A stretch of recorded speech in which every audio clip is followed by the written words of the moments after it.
Bonjour, bienvenue. Hello, sweetheart. Welcome to the latest toddlers, tantrums and travelling vlog.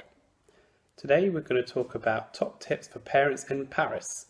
Now, Paris is known as a city of culture and romance, but visit with kids and you may need a slightly different perspective. Here are some tips. Accommodation. Check where to stay. As a family of 4, it was important for us to find somewhere with 2 bedrooms and easy access both on foot and with a vehicle. But it's quite hard to find a place with parking that fits all of us and our luggage in the whole of Paris. We also had the added complication of needing to put the car on an auto train to Marseille. This meant we had to stay near a station easy enough to walk to a passenger train that would follow on with us and our belongings. We first opted for an Airbnb apartment, but had to leave after just one night as it was just not very clean and didn't really fit a family. We instead moved to a hotel, which meant everyone was in one room, and we also had to pay a tourist tax, which in fairness was only around 50 cents per night. It was also near impossible to find somewhere to park our car nearby, which brings us to the next consideration: parking. Paris is basically a big car park with no actual spaces, but lots of people driving around trying to find somewhere to leave their car. Much like central London, there are very few, if any, places to park for free, but the difference seems to be that in the leafy suburbs of the UK capital, there is always somewhere cheap you can find or a side road with free parking. However, everywhere in Paris wants you to pay. There are parking meters on the street, but you first need to find a tabac to buy a parking card, unless you are lucky enough to find a machine that takes your credit card.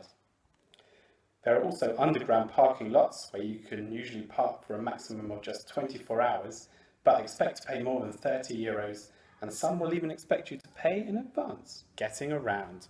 Paris has a lot of culture. It is a shame to come all the way here and not see the big attractions such as the Eiffel Tower or the Louvre. You have a number of options to get around to these. First is driving. This is the maniac option, as you will probably end up just dumping your car in anger after sitting in traffic for ages. More sensible options are bus or boat tours or doing it yourself on the metro. Let's start with the metro. Paris hates buggies. To get anywhere in Paris with young children, you're better off teaching them to walk fast. Double buggies are not welcome in Paris and single strollers are a struggle. You could probably say the same about central London, but as we tried to navigate the relatively user-friendly metro system, we found entrances that were too small for some humans, let alone a single stroller. There were very few lifts, so we found ourselves carrying the buggy up and down steps and often finding locked gates and an intercom that only spoke French, so wouldn't let us through. We did eventually get on a train, but the seats are placed so close to the door you will often have to run over a Parisian's foot to get on. This is where we had our first casualty, when one of the buggy wheels was mangled by an angry French escalator. In fairness to the metro though, tickets were cheap at just €1.50 for a single. Tours.